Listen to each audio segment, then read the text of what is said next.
ગુજરાત અને સૌરાષ્ટ્રના રાજકીય ઇતિહાસમાં પોતાના લોકકલ્યાણકારી કાર્યોથી અલગ ઓળખ ઊભી કરનાર રાજ્યસભા સંસદ રામભાઈ મોકરિયાએ પોતાના કાર્યકાળનું અદ્ભુત સરવૈયું રજૂ કર્યું છે. શ્રી મારુતિ કુરિયરના સંસ્થાપક અને ભાજપના વરિષ્ઠ નેતા રામભાઈએ રાજકોટને કર્મભૂમિ બનાવી પ્રજાના પ્રશ્નોને સતત વાચા આપી છે. તેમણે પોતાની ₹19.60 કરોડની સાંસદ ગ્રાન્ટમાંથી રાજકોટ, પોરબંદર અને મહીસાગરના આદિવાસી વિસ્તારોમાં શિક્ષણ, આરોગ્ય અને માળખાકીય સુવિધાઓનો વ્યાપક વિકાસ કર્યો છે. સંસદમાં 190થી વધુ પ્રશ્નો, 100% હાજરી અને રજૂઆતોનો ઓન ધ સ્પોટ નિકાલ કરીને તેમણે જનપ્રતિનિધિત્વનું ઉત્કૃષ્ટ ઉદાહરણ પૂરું પાડ્યું છે. 5 વર્ષ અને 4 મહિનાના કાર્યકાળથી પૂર્ણ સંતોષ વ્યક્ત કરતા તેમણે વડાપ્રધાન નરેન્દ્ર મોદી અને રાજ્યના મુખ્યમંત્રીનો આભાર માન્યો હતો. Electronic media, print media, digital media, જે કોઈ મીડિયાના મિત્રો અહીંયા હોલમાં છે, સૌનું હું સ્વાગત કરું છું, વાલભેરા આવકારું છું. અને માત્ર મારો હેતુ આજે આપની સાથે બે વાત શેર કરવાનો, અને ઘણા ટાઈમથી મળ્યા નથી એટલે જસ્ટ એક વખત હલવાઈ થઈ જાય, ફ્રેશ થઈ જાય. બાકી મેં જે 5 વર્ષ અને 4 મહિના મને નરેન્દ્રભાઈ મોદી સાહેબ, આપણા વડાપ્રધાન અમિતભાઈ શાહ સાહેબે જે રાજ્યસભામાં મને એપોઇન્ટમેન્ટ મળી હતી, એ 5 વર્ષ અને 4 મહિના દરમિયાન જે મારા કાર્યકાળમાં મેં જે ગ્રાન્ટ છે એનો જે વપરાશ કર્યો છે, અને પાયે હિસાબ આપવા માટે જસ્ટ આપને મેં આ બધા રજૂ કર્યું છે. અને 5 વર્ષ દરમિયાન જે મારી કામગીરી છે એ આપ સૌની નજર સમક્ષ છે, એટલે એમાં ખાસ કંઈ વધુ ઉલ્લેખ કરવાનો જરૂર નથી. આજે તમે મારી હોટલમાં આવ્યા છે, મારા મહેમાન બન્યા છે, આપ સૌનું દિલથી સ્વાગત કરું છું. અને ભૂતકાળમાં કોઈ જો મારાથી આપની વચ્ચે કોઈ ભૂલ થઈ હોય તો ક્ષમા યાચના ચાહું છું. બસ આજનું અસ્તુ એટલો જ કાર્યક્રમ છે. બધા મિત્રો ચા પાણી નાસ્તો કરી અને જાજો એવી વિનંતી છે.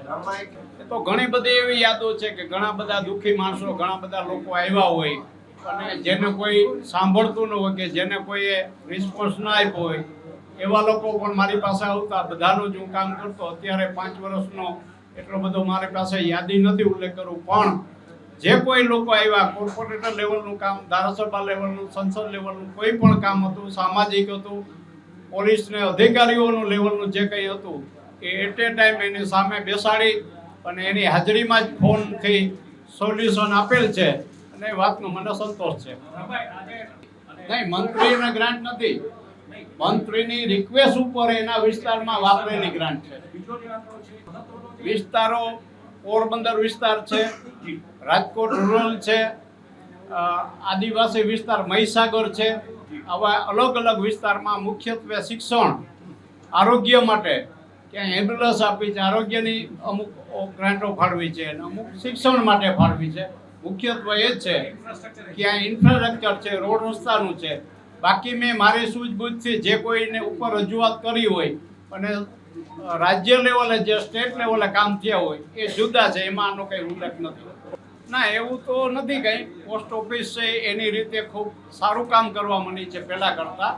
અને જ્યાં જરૂરિયાત હોય ત્યાં અમે ઘણા એવા વિસ્તાર હોય કે કવર ન થતા હોય તો અમે પ્રોફેશનલ રીતે અથવા તો માનવતાના ધોરણે કવર કરતા હોય છે. એમાં ભાઈ એવું છે, જાહેર જીવનમાં રાજકોટ શહેર માટે, જિલ્લા માટે કે રાજ્ય માટે જેટલું કરીએ એટલું ઓછું છે. મને જે કાર્યકાળ મળ્યો 5 વર્ષ અને 4 મહિના, એમાં જે મેં કર્યું છે એનાથી મને સંતોષ છે. અને મારી પાસે જે લોકો આવ્યા એ રાજી થઈને ગયા છે. કોઈ પણ પક્ષના હોય, કોઈ પણ કાર્યકર્તા હોય, કોઈ પણ સામાન્ય નાગરિક હોય, બધાના પ્રશ્નો મેં સોર્ટ આઉટ કર્યા છે. કોઈને કંઈ મેસેજ, બસ આ તમારા થ્રુ મારા જે કામ છે એનો મેસેજ. બાકી બધાને પોઝિટિવ. સૌનો આભાર, સૌએ સહકાર આપ્યો. મેં રાજ્યસભા મારી ફેરવેલ સ્પીચ હતી એમાં પણ કીધું કે રાજકોટના, પોરબંદરના જે કાર્યકરોએ અને મારા કુરિયરના જે બધા સાથી મિત્રો છે, લગભગ 20,000, એ લોકોએ મને કામની મોકળાશ આપી. એ બધા સૌનો આભાર માન્યો. અને ખાસ વિશેષ કે મને જે દિવસો મળ્યા રાજ્યસભામાં, એ પણ દિવસ હું ગેરહાજર નથી રહ્યો. 100% મારી હાજરી છે. એ સૌથી મોટી મારી રીતે સિદ્ધિ ગણાય. રાજકારણમાં સક્રિય જ છે અને કોઈ પણ કાર્ય કરતા હોય એ જિંદગીભર સક્રિય રહે, જે કોઈ જવાબદારી, જે કોઈ કામગીરી, જે કંઈ પ્રજા સોંપતી હોય એ કામ થતા જ હોય ને કરતા જ હોય છે. અને હું માત્ર ને માત્ર મારા બિઝનેસ સિવાયનો લોકોની સેવા અને રાજકીય કામ છે એ જ કરતો હતો. બંનેને સાથે મિક્સઅપ નહોતા કર્યા. કુરિયરનો કે મારી બીજી જે ઇન્ડસ્ટ્રી છે એમાં મેં ક્યાંય દખલ નહોતી કરી. મને મારા દીકરાઓ પણ મને ફ્રી હેન્ડ આપ્યો. એટલે 5 વર્ષ ને 4 મહિના સારી રીતે મેં કામ કર્યું સમાજમાં.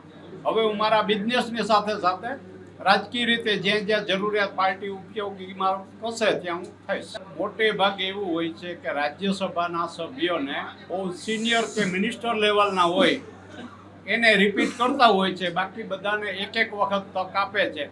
અને મને એક વખત જે તક મળી એ હું શીર્ષ નેતૃત્વનો, વડાપ્રધાનશ્રીનો, મોદી સાહેબનો, આપણા વિજયભાઈનો, અહીંયા જે તે વખતે જે ચયનમાં હતા સૌનો આભાર માનું.